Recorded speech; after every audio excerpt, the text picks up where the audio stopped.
प्रश्न एक। जय नारायण व्यास विश्वविद्यालय जोधपुर के कुलपति को किस आधार पर निलंबित किया गया?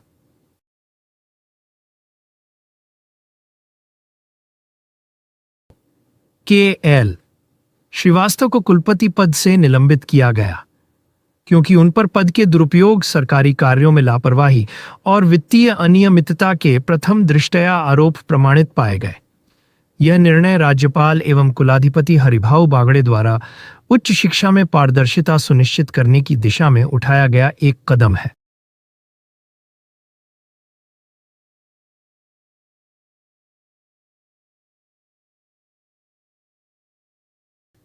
प्रश्न 2। अजमेर स्थित महर्षि दयानंद विश्वविद्यालय में आयोजित अंतर्राष्ट्रीय वैज्ञानिक सम्मेलन का मुख्य विषय क्या था?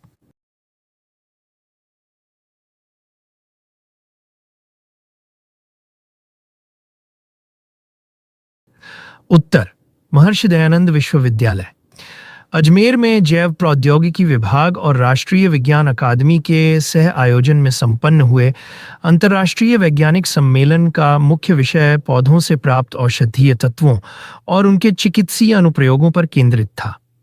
इस सम्मेलन में वैश्विक वैज्ञानिकों ने अपने नवीनतम अनुसंधानों पर विस्तृत चर्चा की।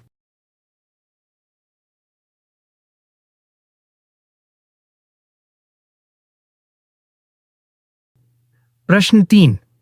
राजस्थान सरकार द्वारा हाल ही में अल्पसंख्यक मामलात विभाग के नए निदेशक के रूप में किसे नियुक्त किया गया है?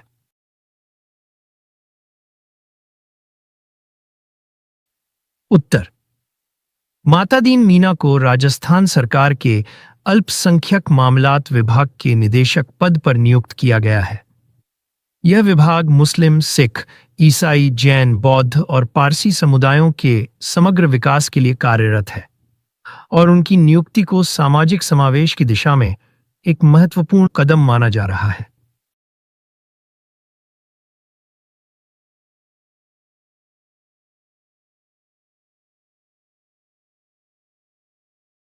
प्रश्न 4।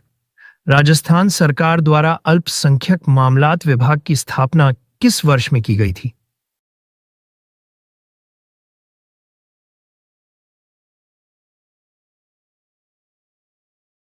उत्तर, राजस्थान सरकार ने वर्ष 2009 में अल्पसंख्यक समुदायों के सामाजिक, आर्थिक और शैक्षिक विकास को गति देने के उद्देश्य से अल्पसंख्यक मामलात विभाग की स्थापना की थी।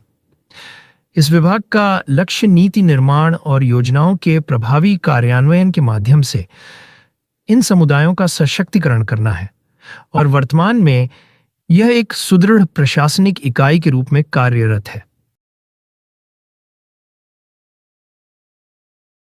प्रश्न 5। राजस्थान में धर्म परिवर्तन के इच्छुक व्यक्ति के लिए जिला मजिस्ट्रेट को कितने दिन पूर्व सूचित करना अनिवार्य है?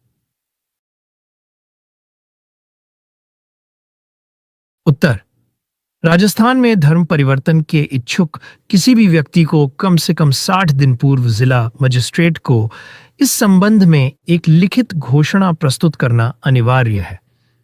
यह प्रावधान धर्म परिवर्तन से संबंधित प्रक्रियाओं में पारदर्शिता और सामाजिक शांति बनाए रखने के उद्देश्य से लागू किया गया है, जिससे प्रशासन को आवश्यक कार्रवाई के लिए पर्याप्त समय मिल सके।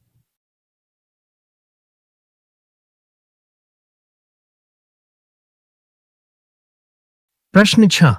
गैरकानूनी धर्म परिवर्तन प्रतिषेध विधेयक 2025 के अंतर्गत अधिकतम कितने वर्षों की कारावास की सजा का प्रावधान किया गया है?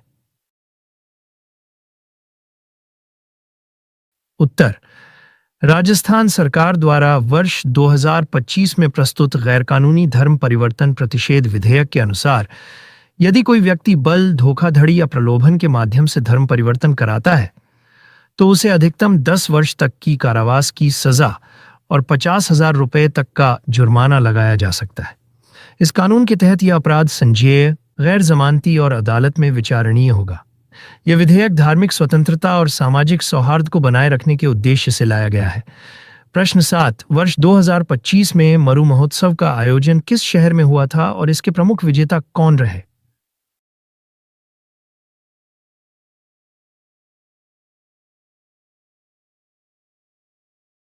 उत्तर, वर्ष 2025 में मरु महोत्सव, इस डेजर्ट फेस्टिवल का आयोजन जैसलमेर में 10 से 12 फरवरी तक किया गया था।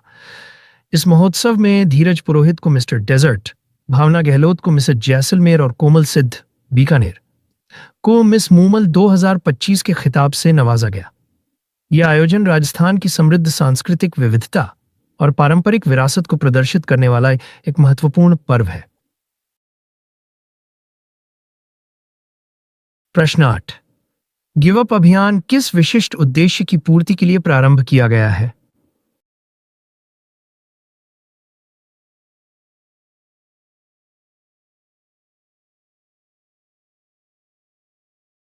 उत्तर, गिव अप अभियान 3 दिसंबर 2024 से खाद्य सुरक्षा योजना के अंतर्गत अपात्र लाभार्थियों के नामों को हटाने के उद्देश्य से शुरू किया गया है।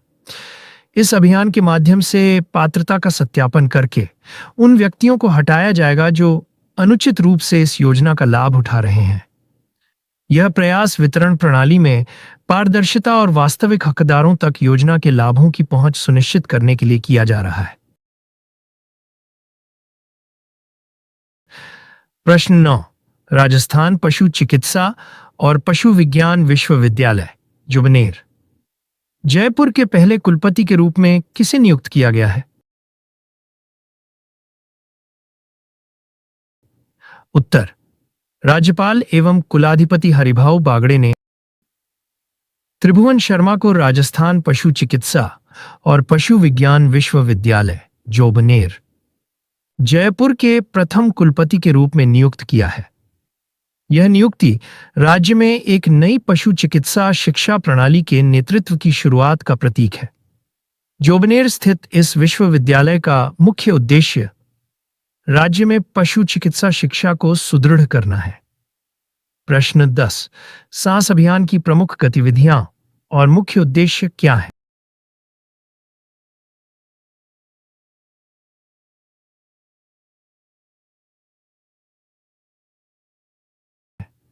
उत्तर, सांस अभियान का मुख्य उद्देश्य 5 वर्ष तक की आयु के बच्चों में निमोनिया की प्रारंभिक पहचान, स्क्रीनिंग करना और इस बीमारी से जुड़ी जटिलताओं के बारे में जागरूकता बढ़ाना है। इस अभियान की प्रमुख थीम निमोनिया नहीं तो बचपन सही है। इस पहल की शुरुआत चिकित्सा विभाग द्वारा जयपुर द्वितीय जिले से की गई है।